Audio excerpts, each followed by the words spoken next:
Hi guys. അങ്ങനെ Robin Radhakrishnan big boss തുടങ്ങിയതേ ഉള്ളൂ. വിവാദങ്ങൾ പച്ചയായി വളരാൻ തുടങ്ങി. റോബിൻ കേസ് 75 ലക്ഷം മേടിച്ച് പൊളിറ്റിക്സ് ഉണ്ടാക്കാൻ വേണ്ടി ഇറങ്ങിയ റോബിൻ രാധാകൃഷ്ണന്റെ ട്രോൾ വീഡിയോ നമുക്ക് കാണാനിരിക്കും. അത് കണ്ടിട്ട് നമുക്ക് ഇതിലേക്ക് വരാം.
വല്ലാത്തൊരു വ്യക്തി തന്നെയാണ് റോബിൻ.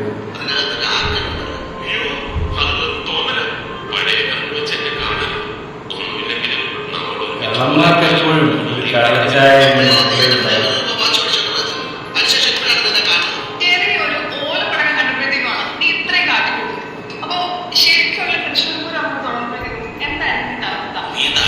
ലക്ഷ്മി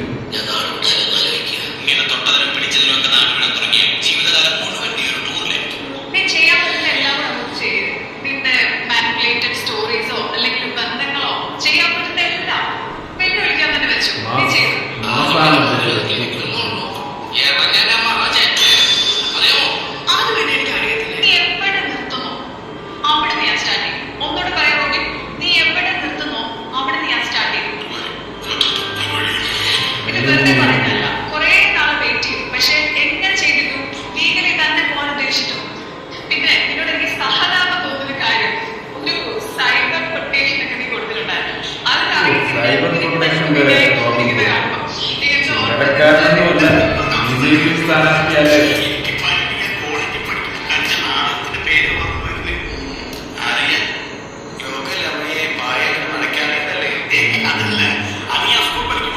അതുകൊണ്ട് തന്നെയാണ്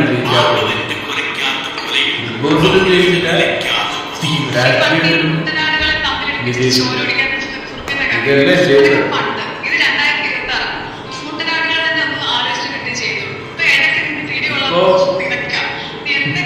മറ്റവൾ രക്ഷപ്പെട്ടത് നന്നായി. ബിഗ് ബോസിൽ പ്രണയിച്ച് ജയിച്ച വ്യക്തിയെ നമ്മൾ ദിൽഷ ആ പെയിന്റ് രക്ഷപ്പെട്ടു എന്ന് തന്നെ നമുക്കിപ്പോ പറയാം. പ്രൂവ്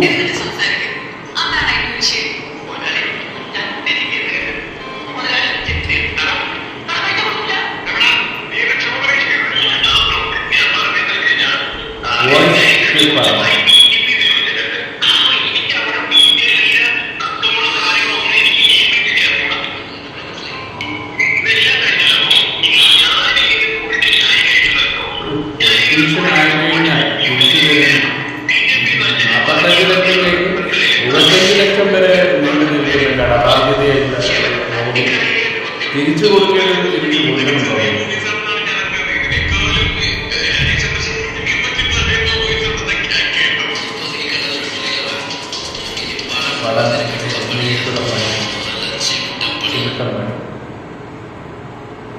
അതുപോലെ തന്നെ നല്ലൊരു ചിമിട്ടപ്പണി റോബിന് കൊടുക്കേണ്ടിയിരിക്കുന്നു. അത് ജനങ്ങൾ കൊടുത്തോളൂ, അല്ലെങ്കിൽ സോഷ്യൽ മീഡിയ കൊടുത്തോളൂ. ഞങ്ങൾ അതിൽ ഒരു റിയാക്ഷൻ ചെയ്യുന്നു മാത്രം. ഇത് നമുക്ക് സംഭവിക്കുന്നതാണ്. പക്ഷേ കൊടുക്കേണ്ടത് കൊടുക്കാതിരിക്കുമ്പോൾ അത് ഏത് വ്യക്തിയായാലും അവൻ്റെ പണം തിരിച്ച് ചോദിക്കും റോബിൻ. അതിന് അട്ടഹാസവും അമർഷവുമല്ല. എനിക്ക് തന്നെ പണം കിട്ടാത്തത് തിരിച്ചു ചോദിക്കുമ്പോൾ, ആ തരാനുള്ള പൈസയെ തിരിച്ചു ചോദിക്കുമ്പോൾ ജനങ്ങൾക്കും മനുഷ്യനും പുച്ഛമാണ് ഉണ്ടാകാറുള്ളത്. എൻ്റെ കയ്യിലുണ്ടായിരുന്നു കുറേ കാലം എൻ്റെ ഉപ്പയുടെ പണം. തിരിച്ചു ചോദിച്ചിട്ട് ആരും തരുന്നില്ല. 10 ലക്ഷമാണ് നഷ്ടപ്പെട്ടത്. ഇതുപോലെ 45 ലക്ഷം നഷ്ടപ്പെട്ടത് വലിയൊരു സംഖ്യ തന്നെയാണ്. 75 ലക്ഷം രൂപ ഒരാൾക്ക് ഇല്ലാതായി പോകുന്നത് അവൻ്റെ സ്വത്ത് അവന് നഷ്ടപ്പെടുന്നത് വലിയൊരു സമ്പാദ്യം തന്നെയാണ്. ആ സമ്പാദ്യമാണ് നിനക്ക് കടമായി തരുന്നത്. അബൽദേവ് എന്ന് പറയുന്ന ആ പാവ മനുഷ്യൻ നിനക്ക് തന്ന കടത്തെ നീ ഒരു വീരൻ നായകനെ പോലെ പറഞ്ഞ് സംസാരിക്കുമ്പോൾ അയാളെ ക്രൂരമായി തെറി പിടിച്ച് താൻ ആഘോഷിക്കുന്നത് BJPക്ക് വേണ്ടി സ്ഥാനാർത്ഥിയാകുകയോ MLA ആകുകയോ ഒക്കെ ചെയ്തു. അവനവൻ്റെ കടബാധ്യതകൾ തീർന്നുകൊണ്ടാണ്. കടം എന്നത് മനുഷ്യനെ എന്നും നോവിക്കുന്ന ഒരു സാധനം തന്നെയാണ്. അത് എനിക്കും സംഭവിച്ചു. അതുകൊണ്ട് തന്നെ ഞാൻ പറയുന്നു, കടം വാങ്ങുമ്പോൾ എല്ലാവരും സൂക്ഷിക്കുക, ആലോചിക്കുക. ഇതൊക്കെയാണ് എനിക്കും പറയാനുള്ളത്. പക്ഷേ റോബിൻ രാധാകൃഷ്ണൻ കടം ചോദിച്ചത് ഒരു ഭീഷണിയുടെ സ്വരത്തിലാണ്. കാരണം അയാളെ വേദനിപ്പിച്ചുകൊണ്ട് കടം വാങ്ങിക്കണമെന്ന് മനഃപൂർവ്വം ഒരു രാഷ്ട്രീയത്തിന് വേണ്ടി പണം മുടക്കണമെന്നൊക്കെ പറയുമ്പോൾ അത് വലിയൊരു അഴിമതി തന്നെയാണ്, വലിയൊരു ഭീഷണി തന്നെയാണ് റോബിൻ രാധാകൃഷ്ണൻ. ഇപ്പോൾ 75 ലക്ഷം വാങ്ങിയിട്ട് സത്യമാണ് എന്നാണ് ജനങ്ങൾ പറയുന്നത്. അത് സത്യമായിരിക്കാം. ഞാൻ പറയുന്നത് റോബിൻ രാധാകൃഷ്ണൻ അബിൽദേവിനോട് എന്തിനാണ് ഇത്ര വലിയ ചതി ചെയ്യുന്നത് എന്നതാണ് ഞാൻ ചോദിക്കുന്നത്. ആ പാവ മനുഷ്യൻ എന്ത് തെറ്റ് ചെയ്തു എന്നതാണ് എൻ്റെ ഒരു തിരിച്ചുള്ള മറുപടി. മാന്യതയില്ലാത്ത ഭാഷയാണ് റോബിൻ ഉപയോഗിക്കുന്നത്. തെറിയാണ് റോബിൻ പണം തിരിച്ചു തരാൻ വേണ്ടി ചോദിക്കുമ്പോൾ തെറിയാണ് റോബിൻ എന്നും പറയാറുള്ളത്. ബിഗ് ബോസ് മുൻ താരവും BJP നേതാവുമായ ഡോക്ടർ റോബിൻ രാധാകൃഷ്ണനെതിരെ ഗുരുതരമായ സാമ്പത്തിക ഭീഷണിപ്പെടുത്തൽ ആരോപണങ്ങളും ഇൻഫ്ലുവൻസറായ വേദലക്ഷ്മിയും സുഹൃത്ത് അബൽദേവും വാർത്താ സമ്മേളനത്തിൽ രംഗത്തെത്തി. അതിനെക്കുറിച്ചായിരുന്നു ട്രോൾ ചെയ്തത്. കടം വാങ്ങിയ പണം തിരികെ ചോദിച്ചപ്പോൾ റോബിൻ താങ്കളെ ഫോണിലൂടെ കടുത്ത ഭാഷയിൽ അധിക്ഷേപിച്ചും വ്യാജ ഹണി ട്രാപ്പ് കേസുകളിൽ പെടുത്തുമെന്നും ഭീഷണിപ്പെടുത്തുകയും ചെയ്തു എന്നതാണ് ഇവരുടെ പ്രധാന ആരോപണം. അതായത് പ്രധാന ആരോപണങ്ങളാണ് സാമ്പത്തിക തട്ടിപ്പ്, മോശ ഭാഷാപ്രയോഗം, രാഷ്ട്രീയ സ്വാധീനവും ഭീഷണിയും ഹണി ട്രാപ്പ് ഭീഷണിയും. ഇതൊക്കെയാണ് റോബിൻ രാധാകൃഷ്ണന്റെ മറുപടി. തനിക്കെതിരെ ഉയർന്ന ആരോപണങ്ങൾ നിഷേധിച്ചുകൊണ്ട് റോബിൻ രാധാകൃഷ്ണൻ രംഗത്തെത്തിയിട്ടുണ്ട്. വേദലക്ഷ്മി തന്നെ ഭീഷണിപ്പെടുത്തിയാണ് വീഡിയോ എടുത്തതെന്നും ലോക കോടീശ്വരനായ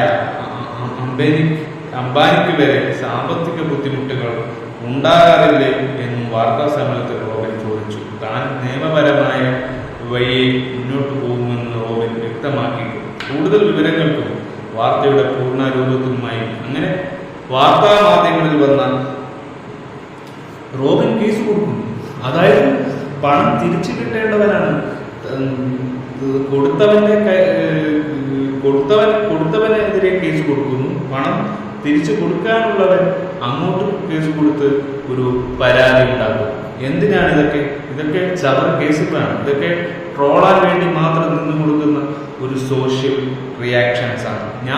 എനിക്ക് തോന്നുന്നത് ഇതിലൊരു കണ്ടന്റ് മേക്ക് എന്ന് പറഞ്ഞാൽ റോബിൻ തന്നെയാണ്. റോബിനാണ് ഇത് ചെയ്തു കൂട്ടിയ ആക്രമണം. റോബിൻ ബിഗ് ബോസിൽ ഉണ്ടായ കാലഘട്ടത്തിൽ തന്നെ ഒരുപാട് ആക്ഷേപങ്ങൾ, ഭാഷ, വ്യക്തിത്വം, സ്വാതന്ത്ര്യം, ഈ ഫ്രീഡം എല്ലാം ഉപയോഗിച്ചുകൊണ്ട് ഒരു ഭാഷ അനുകൂലമായിട്ട് സംസാരിക്കാറില്ല. ഒരു അനുകൂല ഭാഷ റോബിന് ഉണ്ടായിരുന്നില്ല.